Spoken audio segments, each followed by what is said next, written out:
बिस्मिल्लाहिर्रहमानिर्रहीम। उर्दू रेडियो में खुशामदीद। तेज़ रफ्तार गाड़ियाँ गुजर रही थी जब अचानक मेरी नज़र उस बूढ़ी औरत पर पड़ी जो सड़क पार कर रही थी। मैंने बगैर कुछ सोचे समझे भागकर उसका हाथ पकड़ा और कहा, अम्मा आप कहाँ जा रही हैं? गाड़ियाँ बहुत तेज़ हैं। अगर आपको ये गाड़ी टक्कर मार देती तो आपका क्या होता?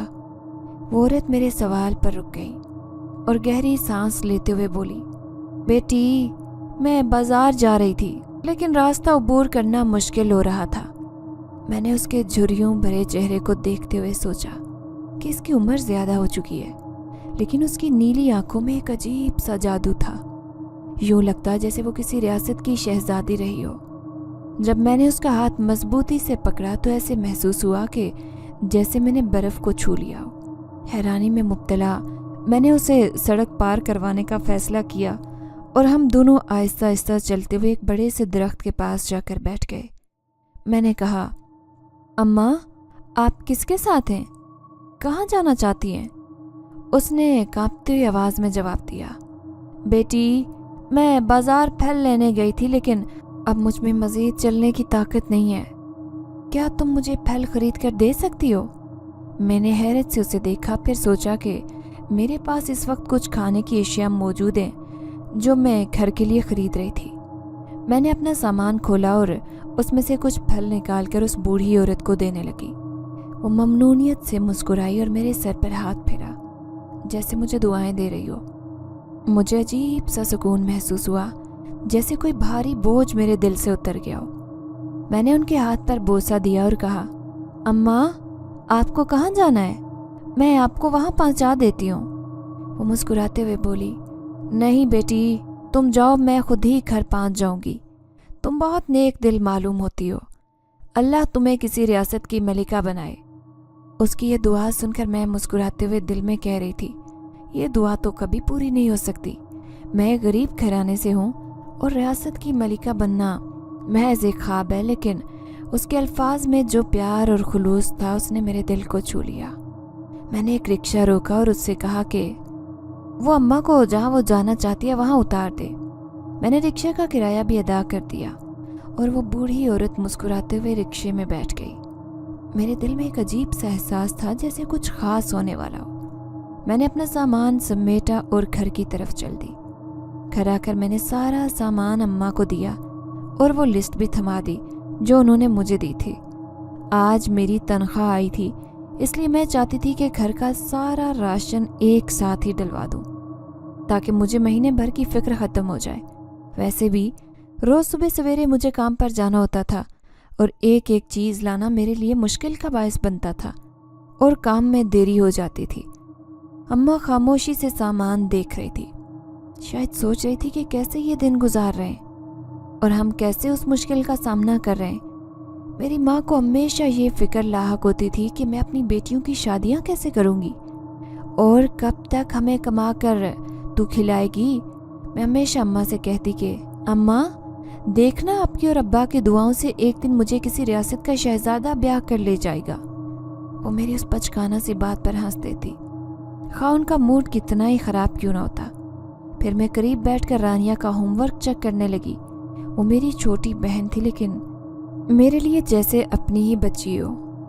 हमारी उम्र में काफ़ी ज़्यादा फासला था, जैसे मैं उसे बिल्कुल अपने बच्चों की तरह ट्रीट करती। उसकी पढ़ाई की फ़िक्र मुझे रहती थी क्योंकि अब ये सब जिम्मेदारियां मेरे कंधों पर आ चुकी थी। बाबा के फॉलेज के बाद से पूरे घर की कफालत और तमाम छोटे बड़े काम मेरे सर पर आ गए। रानिया तो अपने सवालों में उलझी हुई थी, लेकिन मेरा जहन बार बार बाबा की तरफ जा रहा था। मैंने एक नज़र अम्मा की तरफ की और इशारा किया कि इस शॉपर में अब्बा की दवाइयाँ हैं। मैंने वो दवाइयाँ उन्हें थमा दी ताकि वो अब्बा को दे सके। सामने अब्बा बेबसी की हालत में बिस्तर पर पड़े थे। उनका जिस्म बेहिस था और ज़ुबान भी काम नहीं कर रही थी। उनके चेहरे पर उदासी और बेबसी की झलक देखकर मेरे दिल में दर्द की एक लहर उठी। मेरी आंखों में आंसू आ गए, लेकिन मैंने फ़ौरन उन्हें पूंछ लिया ताकि अम्मा और रानिया को मेरी हालत का अंदाज़ा न हो। अब्बा को ये फालज का झटका ऐसे लगा था जैसे वक्त ने उन्हें अचानक से रोक दिया हो। वो अच्छे भले काम पर जाते थे, लेकिन अचानक ही उस शाम उनका बीपी इतना बढ़ा के शूट कर गया। हर जगह से इलाज करवाया, मगर किस्मत को शायद यही मंजूर था। वो जो हमेशा से हंसते मुस्कुराते और बातें करते दिखाई देते, आज खामोश थे। उनकी ज़ुबान बंद हो चुकी थी, वो किसी से कुछ नहीं कह सकते थे। उनकी इस हालत को देखकर मेरा दिल बार बार टूटता। मेरे दिल में ये बात घर कर गई थी कि मेरे वालिद जो कभी हमारी ताकत और उम्मीद का ज़रिया थे, आज मैं भी बोलने से कासिर थी। ये मेरे लिए किसी अज़ियत से कम नहीं था। अब्बा की ये हालत देखकर खुद को मैं हमेशा बेबस महसूस करती। कुछ लम्हे उनकी तरफ देखती और दिल में ये दुआ करने लगी कि अल्लाह उनको जल्द सेहत याब करे। रात को जब बिस्तर पर लेटी तो मेरे जहन में उस बूढ़ी औरत की तस्वीर झलकने लगी। मुझे अपने वालिदैन से बेतहाशा मोहब्बत थी। यही वजह थी कि मुझे बड़े बूढ़ों से काफ़ी ज़्यादा उनसियत थी। मैं जहाँ भी कोई बूढ़ा या बूढ़ी देखती, मुझे अपने वालिदैन याद आते, क्योंकि मेरे वालिदैन ने मुझे और मेरी बहन को बहुत मुशक्क़त से पाला। हमारा कोई भाई नहीं था, लेकिन मैं ये चाहती थी कि मैं कभी भी अपने वालिदैन को किसी बेटे की कमी महसूस न होने दूं। लेकिन हमारा घर जिस मोहल्ले में था वो बहुत ही अजीब सा मोहल्ला था। लोग बेवजह ही दूसरों के घरों में तांग जांग से बाज नहीं आते थे। यही वजह थी कि पड़ोस की काफ़ी औरतें अम्मा को बार बार कहती कि जवान बेटी से नौकरी करवाती हो, शर्म आनी चाहिए तुम्हें, खुद जाओ किसी कोठी बंगले में काम किया करो, तुमने तो अपनी बेटी को छूट दी हुई है। कल कला कोई ऊंच नीच हो गई तो हम लोग तो इस बीमार के साथ पूरे मोहल्ले से तुम्हें निकाल देंगे। उनको ज़रा तरस नहीं आता था। एक तो हम पर इतनी बड़ी मुसीबत आन पड़ी थी, और अब अब्बा चलते फिरते बिस्तर से लग गए थे। हमारे पास कमाने वाला कोई नहीं बचा था। घर में राशन बिल्कुल ख़त्म हो चुका था। हमारे हालात फाकों तक आ गए थे, मगर उस वक्त किसी को हमारी परवाह नहीं थी। सब अपनी ज़िंदगी में मस्त जी रहे थे। किसी ने झूठे मुंह भी ये नहीं कहा कि हम तुम्हारी कफालत करेंगे या फिर कोई काम धंधा ही दिला देते हैं। ये खुद गर्जी की दुनिया है। यहाँ सिर्फ अपना फ़ायदा देखा जाता है। लोग बस ये देखते हैं कि वो किस तरह खुश हैं। बाकी दुनिया वाले जीते जी मर जाएं, किसी को परवाह नहीं होती। जब अब्बा को फालिज हुआ तब किसी रिश्तेदार ने आकर एक दफ़ा भी ये नहीं बोला कि हमें बहुत अफसोस हुआ। हर कोई आकर अम्मा को बातें सुनाकर चला जाता। वो यही कहते कि बेचारा बाप दो दो बेटियों के गम में बिस्तर से लग चुका है। अच्छा भला इंसान था, इसको तो कोई बीमारी नहीं थी। लगता है घर में ही कोई ऐसी बात हुई होगी जिसकी वजह से इसने इतना शदीद गम लिया कि फालिज हो गया। अम्मा पहले तो सबको यकीन दिलाती कि घर में ऐसी कोई बात नहीं थी, न जाने इन्हें क्या हुआ, मगर लोग ताने देने से बाज नहीं आते। उन्होंने अम्मा की परेशानियों में मज़ीद इजाफा कर दिया। उनकी बातों की वजह से अम्मा भी बीमार रहने लगी। एक तो अब्बा की परेशानी थी, ऊपर से आस पड़ोस के लोगों ने जीना हराम कर दिया। अम्मा की खुद की कमर में शदीद दर्द होता, जिसकी वजह से वो लोगों के घरों में कामकाज नहीं कर सकती थी, वरना वो कभी भी मुझे बाहर निकलकर काम करने की इजाज़त ना देती। मगर जिंदा रहने के लिए हमें कुछ न कुछ तो करना ही था। यूं हाथ पर हाथ रखकर तो नहीं बैठा जा सकता था। इसलिए बड़ी बेटी होने के नाते मैंने अम्मा से कहा कि आप मुझे बाहर नौकरी करने की इजाज़त दें। मैं 10वीं तक तालीम हासिल कर चुकी थी, इसलिए मुझे गांव के एक प्राइमरी स्कूल में नौकरी मिल गई थी। वहाँ की तनख्वाह से हमारा गुजारा हो रहा था, मगर अब्बा की तबीयत दिन ब दिन बिगड़ती गई। मैं बहुत परेशान रहने लगी। एक वक्त था जब अब्बा हमारी ताकत हुआ करते थे। उनके होते हुए हमें किसी चीज़ का खौफ नहीं होता। हम पुरसुकून ज़िंदगी गुजार रहे थे। मगर जब से अब्बा बीमार हुए थे, हमारी तो जैसे रातों की नींदें रूठ गई। दिन ब दिन बढ़ती महंगाई की वजह से अब्बा की दवाई का खर्चा भी बढ़ गया। हमारी पड़ोस की औरत कहती थी कि तुम लोग फजूल में बीमार पर इतना खर्चा कर रहे हो। आज तक कौन से फालिज के मरीज ठीक हो सके? इसने भी एक दिन मर जाना है। मैं उस औरत की बातें जब सुनती तो मेरा दिल दर्द से फटने लगता।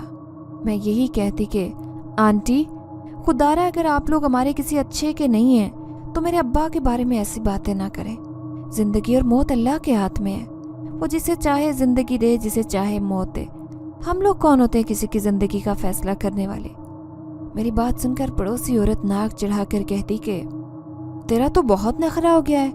4 पैसे क्या कमाने लगी है, खुद को कहीं की सेठानी समझती है। अम्मा मुझसे हर दफ़ा यही कहती कि मोहल्ले की औरतों के साथ बहस मत किया करो, ये तुझे बदनाम करके रख देंगी, इनको तो बस मौके की तलाश होती है। मैं अम्मा से कहती कि मेरे से नहीं सुनी जाती ये सब बातें, मेरा सब्र जवाब दे चुका है। ये लोग हमारी नरमी का नाजायज़ फ़ायदा उठाते हैं, हम अकेली औरतें हैं, इसी वजह से ये सब शेर होकर हमारे ऊपर चढ़ने की कोशिश करते हैं। अब्बा जब सेहतमंद थे तो किसी की जुर्रत नहीं थी कि हमारे सामने ज़ुबान खोलता, मगर जब से अब्बा बिस्तर पर लगे इनको तो बहुत ढील मिल चुकी है।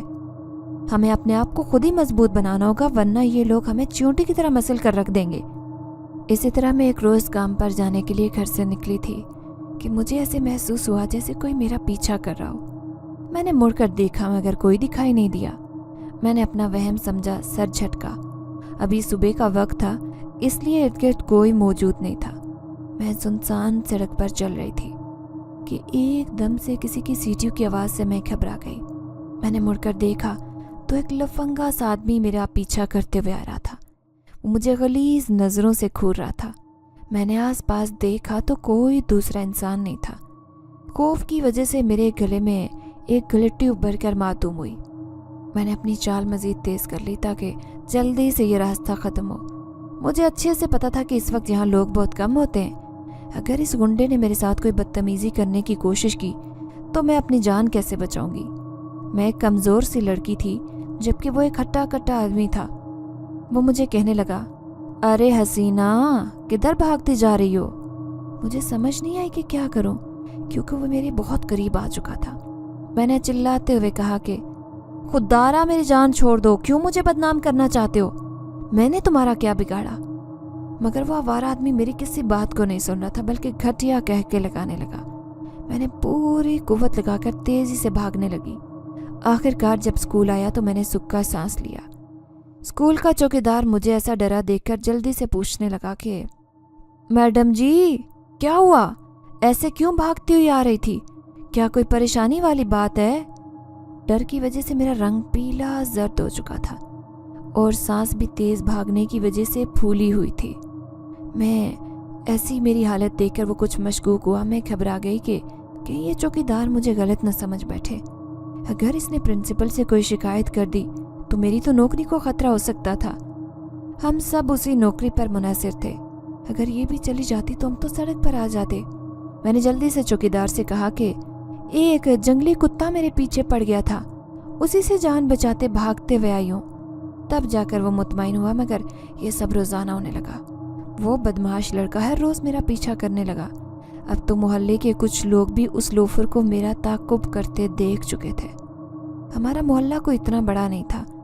अगर ये खबर किसी को पता चलती तो वो जंगल में आग की तरह पूरे मोहल्ले में फैल जाती।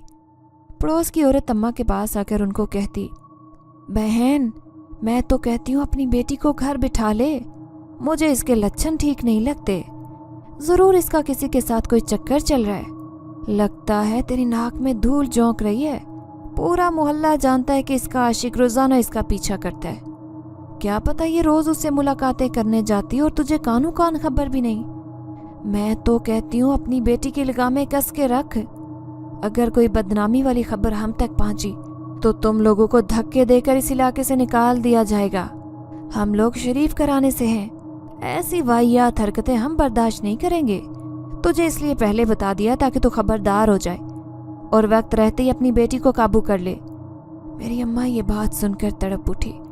उन्होंने सख्ती से कहा कि ऐसा कुछ भी नहीं है, मुझे अपनी तरबियत पर पूरा भरोसा है। मेरी बच्ची ऐसा कोई काम करने का नहीं सोच सकती। वो एक नेक और शरीफ लड़की है। आप लोग फजूल के इल्ज़ामात न लगाएं। वो औरत अम्मा का जवाब सुनकर भड़क उठी। अरे, अगर इतनी शरीफ है तो इसकी शादी कहीं क्यों नहीं कर देती?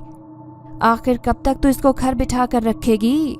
मैं तो कहती हूँ बेटियों को जवान होते ही उनके घर का कर देना चाहिए। अम्मा ने उस औरत की बात सुनकर कहा कि मेरी बेटी समझदार है, मुझ पर बोझ नहीं है। मैं इसके लिए कोई शहजादा ढूंढ कर लाऊंगी जो इसके लायक होगा।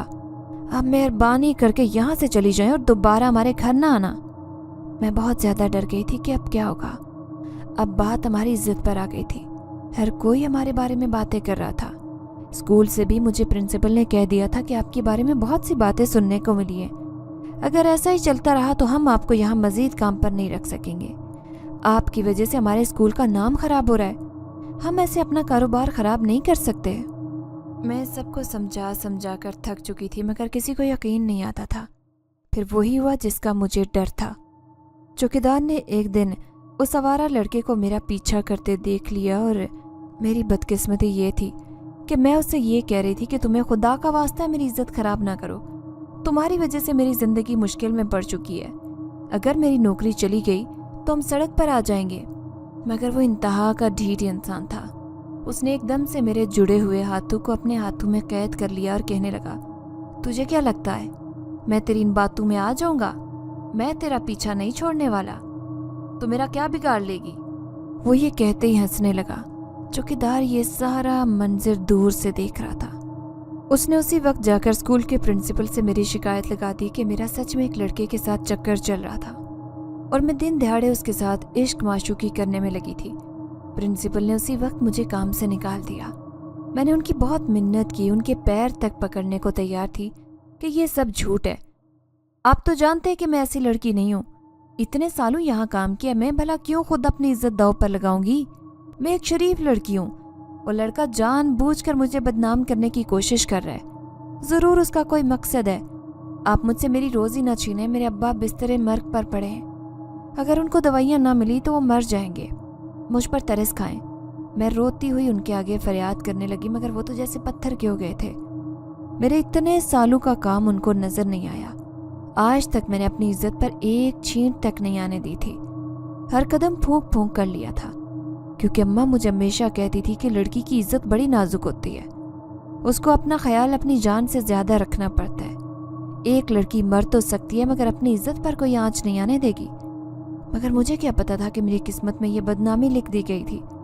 وہ لڑکا جان بوجھ کر میرا تعقب کرتا تھا تاکہ مجھے رسوا کر سکے اور اس مقصد میں وہ کامیاب ہو چکا تھا. میں روتی ہوئی اسکول سے نکلی. مجھے سمجھ نہیں آ رہی تھی کہ اب میں کیا کروں, کہاں جاؤں, کس سے مدد مانگوں. اتنی جلدی تو کوئی مجھے دوسری نوکری بھی نہیں مل سکتی. یہاں آس پڑوس میں تو کوئی مجھے صفائی ستھرائی کے لیے بھی نہ رکھتا. ہر کوئی مجھ سے بدظن ہو چکا ہوتا. میں بس چلتی جا رہی تھی. مجھے پتہ نہیں تھی کہ میری منزل کیا ہے. ابھی دن کے وقت اگر میں گھر جاتی تو مجھ سے اماں پوچھتی کہ بیٹا اتنی جلدی کیوں آ گئی ہو. ان کو آج پتہ چلتا کہ مجھے نوکری سے نکال دیا گیا تو اپنی طبیعت خراب کر لیتی. پہلے ہی ابا کی بیماری نے ان کی کمر توڑ دی تھی. میں چلتے ہوئے کسی انجان راستے پر نکل آئی مگر مجھے کچھ ہوش نہیں تھا. میری نظروں کے سامنے بس اماں, ابا اور اپنے چھوٹے بہن بھائیوں کے معصوم چہرے گھوم رہے تھے. کیا ہم ایسے ہی بھوکے مر جائیں گے؟ یہ غربت بھی کتنی بڑی بے بسی ہے. انسان کو بس یہی فکر لاحق ہوتی ہے کہ کسی بھی طرح اتنی کمائی ہو جائے کہ 2 وقت کی روٹی کا انتظام ہو جائے. ہم لوگ تو اپنی دنیاوی خواہشات کو ویسے ہی ختم کر چکے ہوتے ہیں کیونکہ ہمیں اچھے سے پتہ ہوتا ہے کہ ہم اپنا پیٹ بھر لیں, یہی بڑی بات ہوتی ہے. میں اسی ٹینشن میں تھی کہ ایک دم سے کسی کے چلانے کی آواز سنائی دی. میں ایک دم سے ہوش میں لوٹی تو دیکھا کہ اس وقت میں ایک سنسان علاقے میں آ گئی تھی. یہاں پر اس وقت کوئی موجود نہیں تھا مگر یہ آواز مجھے جانی پہچانی لگ رہی تھی. میں بھاگتی ہوئی تھوڑا آگے گئی تو سمجھ نہیں آئی کہ یہ آواز تو اسی بوڑھی عورت کی تھی جس کی اس دن میں نے مدد کی تھی. اس کو رکشے میں بھیجا تھا میں نے غور کیا تو وہ چلانے کی آواز تھی جو کہ جنگل کے پاس سے آ رہی تھی. کہیں وہ کسی بڑی مصیبت میں تو نہیں پھنس گئی تھی؟ میں تو ہمیشہ ہی اس کو کسی مصیبت میں نہیں دیکھ سکتی تھی. اب بھی فوراً بغیر سوچے سمجھے اس جنگل میں چلی گئی. سامنے ہی وہ عورت زخمی حالت میں زمین پر بیٹھی تھی. میں ایک جست میں اس تک پہنچی اور اس سے کہا کہ آپ یہاں کیسے آئی اور آپ کی ایسی حالت کیسے ہوئی؟ کس نے اتنی بے رحمی سے آپ کو زخمی کیا؟ میں نے ایک ساتھ اس عورت سے کئی سوال کر لیے مگر وہ بیچاری بہت تکلیف میں تھی. اس کے جسم سے بہت خون بہہ رہا تھا. میں نے اس کو سہارا دیا اور باہر ایک جگہ پر بٹھا دیا. میں جلدی سے بھاگتی ہوئی سڑک کی طرف گئی اور ایک رکشے والے کو ساتھ لائی. اس کے بعد میں سیدھا سرکاری ہسپتال گئی کیونکہ اگر ذرا بھی دیری ہوتی تو ان کی جان جا سکتی تھی. میں دل میں مسلسل دعا کر رہی تھی کہ اس عورت کو بچا لے. اس عورت کا چہرہ بہت ہی نورانی تھا. اس عمر میں بھی ایک عجیب سی کشش تھی. مجھے تو وہ کسی ریاست کی ملکہ لگ رہی تھی. نہ جانے اس کا ایسا کون سا دشمن تھا जिसको ज़रा भी तरस नहीं आया। हमारे यहाँ तो बड़े बुजुर्गों की बहुत कदर की जाती है, उनको पलकों पर बिठाया जाता है, घर का सरबराह माना जाता है और उसी हैसियत में उनका हर हुक्म सर आंखों पर होता है। हम तो अपने वालिदैन से ऊंची आवाज़ में बात करना भी गुनाह समझते हैं, और यहाँ तो किसी घटिया इंसान ने उस औरत को जख्मी ही कर डाला था। अस्पताल में उस औरत की मरहम पट्टी हुई तो मैंने अपने पर्स में पड़े कुछ पैसे दे दिए। मेरे पास उसके अलावा एक धेला भी नहीं था। मुझे पता था कि अब तो मेरी नौकरी भी ख़त्म हो गई है। इस दफ़ा की तनख्वाह से तो मैंने राशन डलवा दिया था, मगर इसके अलावा अगर किसी काम की हमें ज़रूरत पड़ती तो ज़रा भी पैसा नहीं बचा था। उस बूढ़ी खातून को होश आया तो मुझे देखकर एकदम से पहचान गई। मैंने उसको कहा कि आप अब कैसी हैं, कहीं दर्द तो नहीं हो रहा? तो उसने कहा कि तुम्हारा बहुत शुक्रिया मेरी बच्ची, तुम्हारी वजह से आज मेरी जान बच गई, वरना मैं तो इस जंगल में कब की मर खप गई होती। अल्लाह तुम्हारे बख्त अच्छे करे और तुम्हारी सारी मुरादें पूरी करे। मैंने उनकी दुआओं पर आमीन कहा और पूछा कि आप इस जंगल में क्या कर रही थी? वहाँ पर तो इतने सारे जंगली जानवर होते हैं, आपको ऐसे अकेले घर से नहीं निकलना चाहिए। मेरी बात सुनकर वो कहने लगी कि किसी जंगली जानवर में इतनी ताकत नहीं कि वो मुझे खरोच भी लगा सके। मेरे बहुत से ऐसे दुश्मन हैं जो मुझे जान से मारना चाहते, मगर जब तक मेरे पास अल्लाह की दी हुई ताकतें मौजूद हैं वो मेरा कुछ नहीं बिगाड़ सकते। मैंने उनसे पूछा कि आपकी किसी से क्या दुश्मनी हो सकती है? उन्होंने कहा कि ये दुनिया ताकत की भूखी है, हर किसी को दूसरे से ज़्यादा ताकतवर बनना है। इंसानी जानों की किसी को कोई परवाह नहीं। मुझे अजीब लगा कि उनके पास ऐसी कौन सी ताकत है कि लोग उनकी जान के प्यासे हो गए। वो तो इतनी बूढ़ी थी कि खुद ही सहारे से चलती थी। मैं खामोशी से उनको देख रही थी। वो बिस्तर से उठकर घर जाने लगी। मैंने उनसे कहा कि क्या आपका कोई रिश्तेदार नहीं है या आप अकेली रहती हैं? उन्होंने कहा कि आजकल मैं अकेली ही रहती हूँ। फिर मैंने सोचा कि अब ये घर कैसे जाएंगी, इसलिए खुद ही उनको सहारा देकर घर तक ले आई। जो रास्ता उन्होंने अपने घर का बताया था वो बहुत ही वीरान इलाके में था। मैंने उनसे कोई मज़ीद सवाल नहीं किया, बस खामोशी से बैठी रही। जब उनका घर आया तो रिक्शे वाले को किराया देते वक्त मेरे पास एक धेला नहीं था। मुझे बहुत शर्मिंदगी हुई। मैंने उनसे कहा कि मेरे सारे पैसे ख़त्म हो गए। तो उन्होंने अपनी कमीज़ की जेब से पैसे निकालकर उस रिक्शे वाले का किराया अदा कर दिया। मैंने उस घर को देखा तो मेरी आंखें हैरत से फटी की फटी रह गई, क्योंकि वो एक बहुत बड़ी कोठी थी। वहाँ पर दूर तक दूसरा कोई घर मौजूद नहीं था। मैंने अपनी ज़िंदगी में इतना बड़ा घर आज तक नहीं देखा था। वो तो एक आलीशान बंगला था। मैं उस घर में दाखिल हुई तो वो बूढ़ी औरत मुझे अपने पास बिठाकर पूछने लगी कि मेरी बच्ची, क्या तुम्हें कोई परेशानी है? जब पहली मर्तबा मैं तुमसे मिली थी तो तुम्हारा चेहरा गुलाब की तरह खिला हुआ था, मगर आज ऐसे जर्द हो रही हो। मुझे बताओ, क्या पता मैं तुम्हारी कोई मदद कर सकूं। मैंने आज दिन भर इतने सदमे झेल लिए थे कि मेरा दिल दर्द से फटने लगा था। मुझे अपना गम किसी ऐसे इंसान के साथ बांटना था जो मुझे समझे और मेरी मदद कर सके। अब जब उस मेहरबान औरत ने शफकत से मेरे सर पर हाथ फेरा तो मैं उसके सामने फूट फूट कर रोने लगी। मैं अपने ऊपर लगे घिनौने इल्ज़ाम सुनकर टूट गई थी, और जैसे ही कोई मुखलिस और हमदर्द मिला तो उसको सब कुछ बताने लगी कि मेरे ऊपर क्या बीत रही थी। मैंने अलिफ से ये तक अपनी सारी दुख भरी दास्तान उसको सुना दी। वो मुझे कहने लगी कि रो मत मेरी बच्ची, ये सब कुछ तुम्हारे ऊपर एक आजमाइश है, तुम्हें इस पर सब्र करना होगा। मत भूलो कि अल्लाह अपने नेक बंदों पर ही आजमाइश भेजता है ताकि उसको आजमा सके। तुम देखना, एक दिन वो तुम्हें इतना नवाजेगा कि तुम ये सारी तकलीफ़ें भूल जाओगी। जिस आदमी की वजह से तुम पूरे मोहल्ले में बदनाम हुई हो, देखना उसका अंजाम इबरतनाक होगा। फिर मैं किचन में गई और वहाँ पर खाना बनाकर उसको अपने हाथों से खिलाया। वो मुझे बहुत ही मोहब्बत से देख रहे थे। खाने के बाद उन्होंने कहा कि अब तुम घर जाओ, कुछ देर में शाम होने वाली है। मैं उस बुजुर्ग औरत की बातें सुनकर एकदम से पुरसुकून हो गई थी। ऐसे लग रहा था जैसे कोई दुख मुझे छू कर भी ना गुजरा हो। उसकी बातों में एक जादू था, एक ऐसी ताकत थी जिसने मेरे सारे गम खींच लिए। मैं वहाँ से निकली तो ऐसे लगा जैसे कोई मेरे पीछे ही आ रहा हो। मैंने देखा कि कहीं ये फिर से वो लोफर बदमाश तो नहीं था, मगर हैरत की बात ये थी कि इस बार मुझे कोई खौफ महसूस नहीं हो रहा था। मुझे पूरा रास्ता कोई अनदेखी मखलूक की मौजूदगी अपने आसपास महसूस हो रही थी। ऐसे लगा जैसे कोई हिफाजती हिसार मेरे गिर्द था। मैं खुद को बिल्कुल हल्का फुल्का महसूस करती हुई घर पहुंची कि मोहल्ले के शुरू में ही उस बदमाश आदमी को खून में लथपथ देखकर मेरा चेहरा सफ़ेद पड़ गया। वो ज़मीन पर पड़ा दर्द से कराह रहा था। उसको देखकर साफ लग रहा था कि जैसे उसको किसी ने बुरी तरह से पीटा था।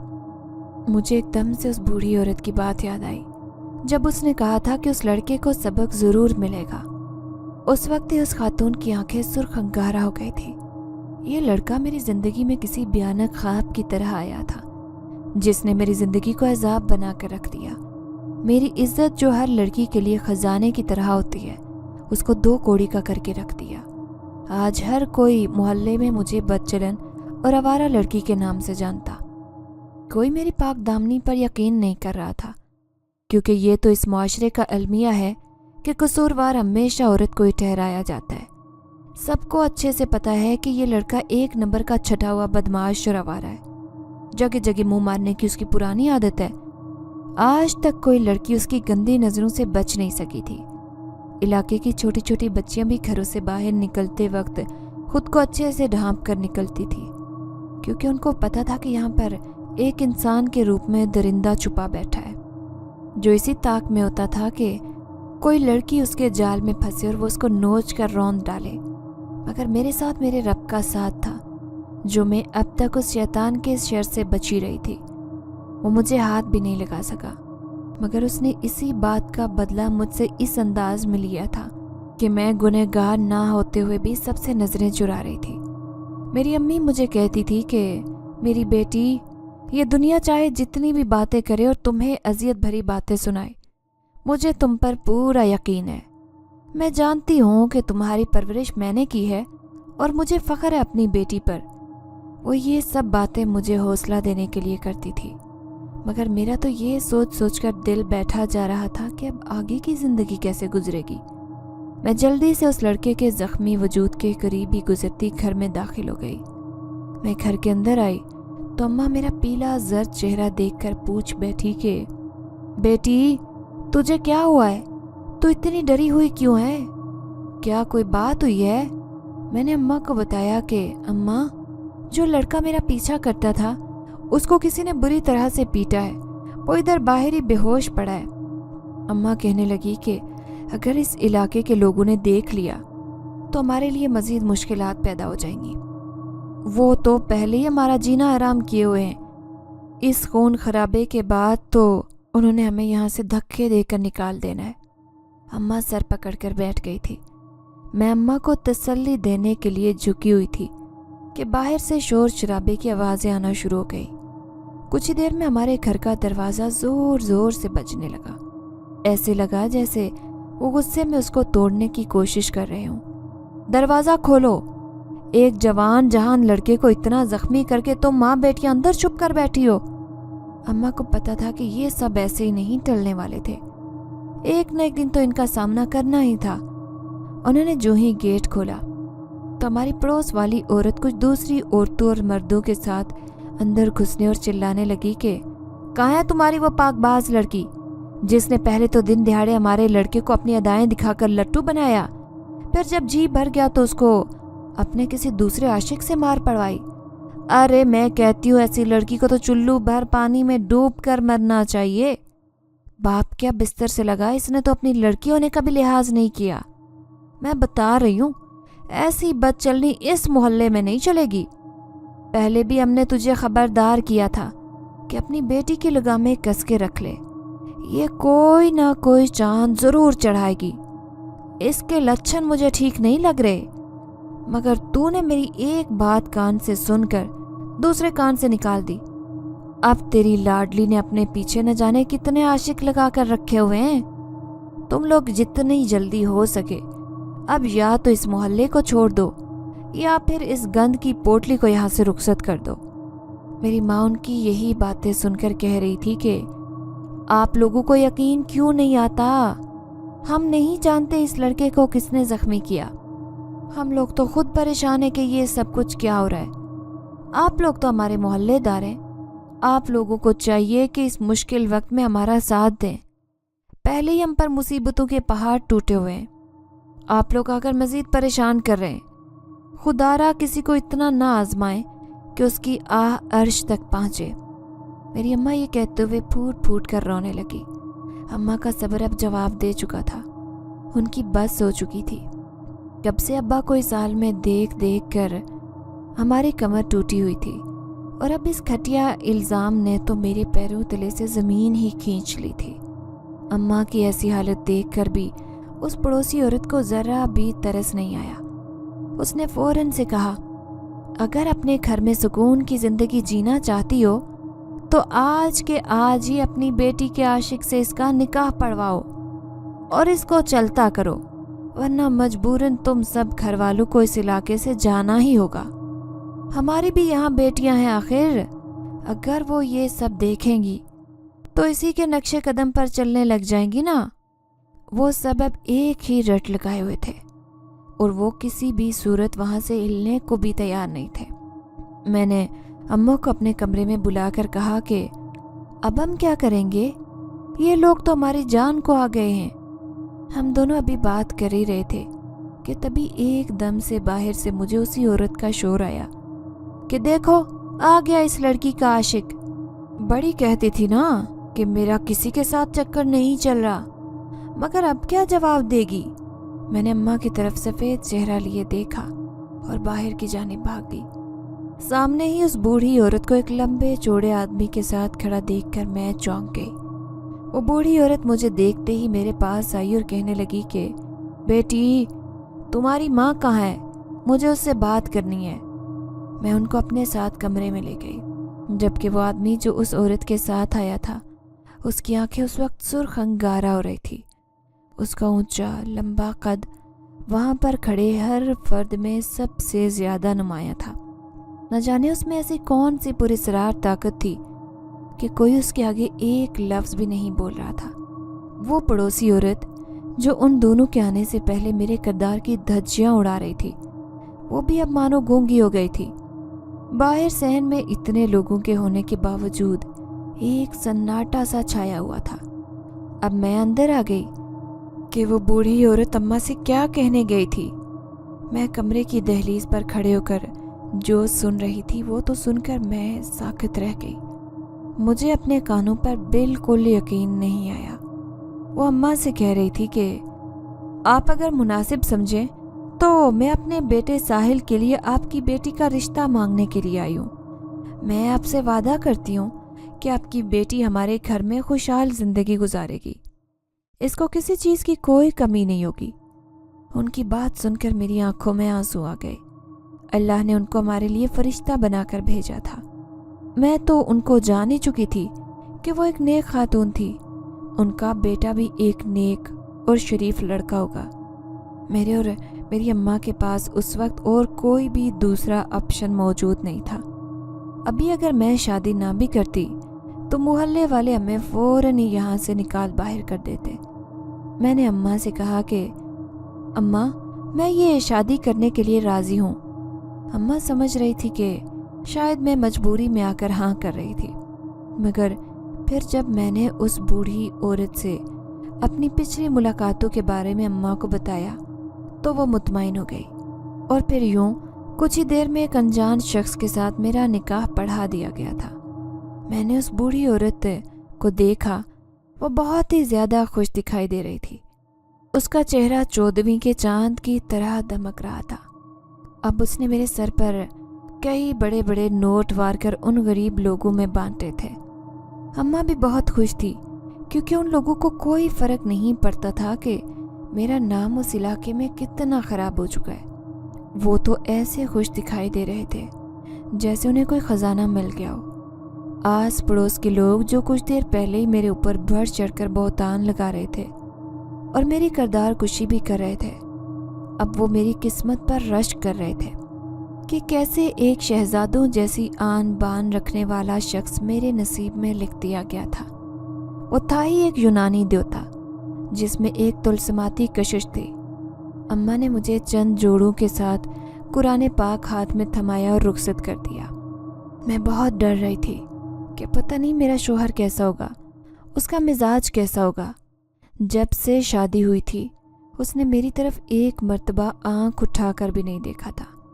वो बस सर्द नज़रों से सामने ही देख रहा था। उसकी खामोशी महसूस करके मेरे दिल में होल उठने लगे कि कहीं उसकी अम्मा ने उसको ज़बरदस्ती मजबूर तो नहीं किया था शादी के लिए। अगर ऐसा हुआ तो फिर मैं कैसे जीऊँगी। औरत के लिए मर्द का सहारा बहुत ही ज़रूरी होता है।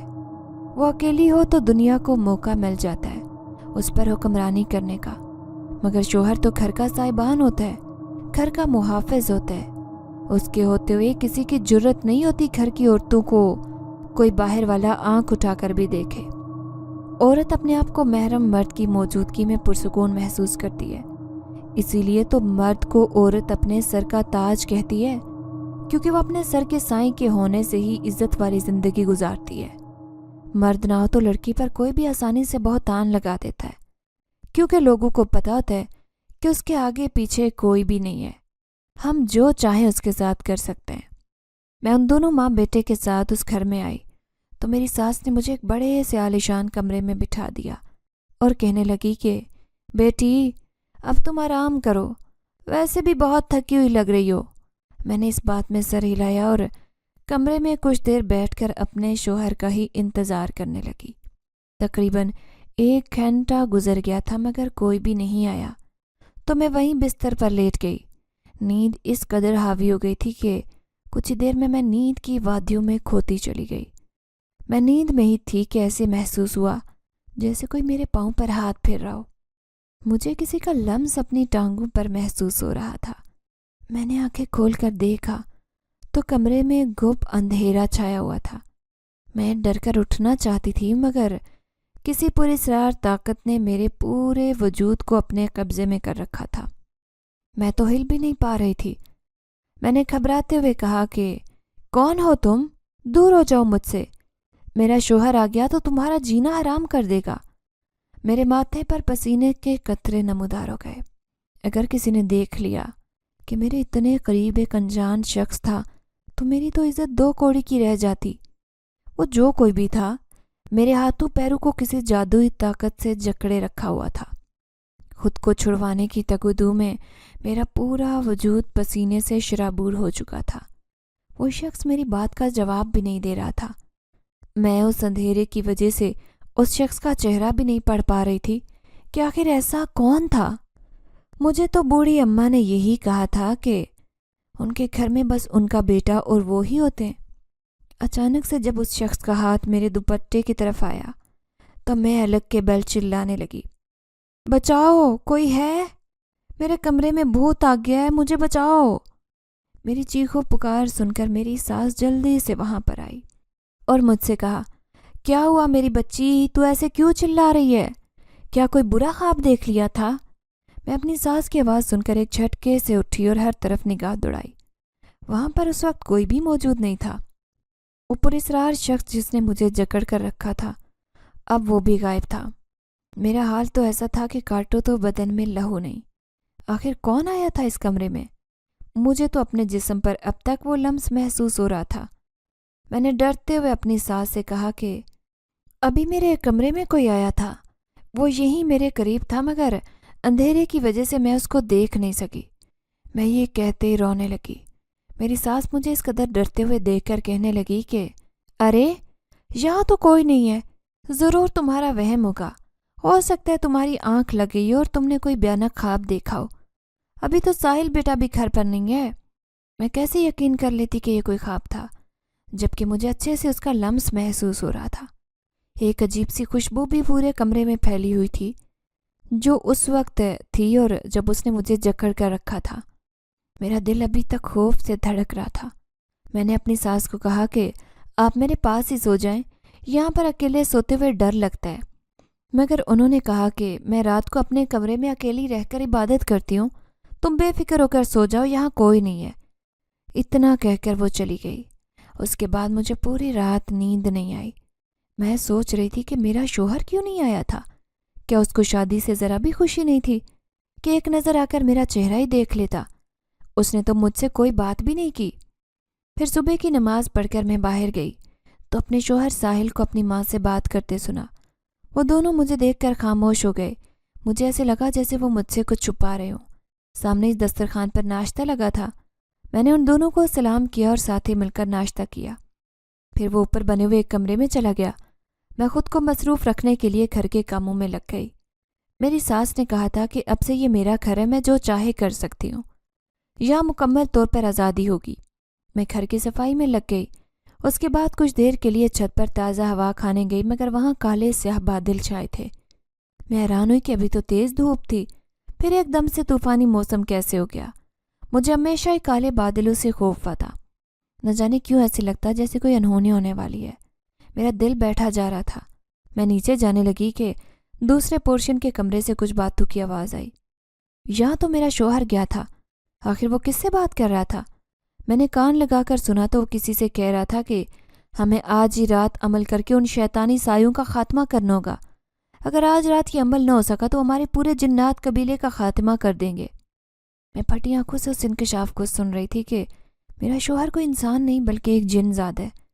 میں یہ سن کر خوف سے پیلی پڑ گئی اور وہاں سے نیچے آئی تو دیکھا کہ میری ساس سامنے کھڑی تھی۔ وہ مجھے ساتھ ہی کمرے میں لائی اور کہنے لگی، مجھے پتہ ہے کہ تم جان چکی ہو کہ میرا بیٹا ایک جن زاد ہے، مگر تم خوفزدہ مت ہو۔ یہاں پر آرام سے ویسے ہی زندگی گزارو گی تم جیسے پہلے جیتی تھی۔ میرا بیٹا آج رات ہی عمل پورا کر لے تو وہ تمہارے ساتھ ایک خوشحال ازدواجی زندگی گزارے گا۔ میں اس کی بات سن رہی تھی کہ پیچھے سے ساحل نے آ کر کہا کہ امی بالکل ٹھیک کہہ رہی ہیں، آپ گھبرائیں مت اور ہم پر یقین رکھیں۔ اس کے بعد میں سکون سے ہوئی، کیونکہ اتنا تو میں ان لوگوں کو جان ہی گئی تھی کہ یہ نیک لوگ تھے۔ انہوں نے میری عزت سارے محلے میں رسوا ہونے سے بچائی تھی۔ پھر اس جن زادے نے پوری رات بیٹھ کر عمل پورا کیا اور تمام شیطانی طاقتوں کا خاتمہ کر دیا۔ میں اپنے شوہر اور ساس کے ساتھ پرسکون زندگی جینے لگی۔ اگر آپ کو ہماری یہ کہانی پسند آئی ہے تو لائک کیجیے، شیئر کیجیے، اور اگر ابھی تک آپ نے ہمارا چینل سبسکرائب نہیں کیا تو اردو ریڈیو کو لازمی سبسکرائب کیجیے۔ ملتے ہیں اگلی ویڈیو میں۔ اللہ حافظ۔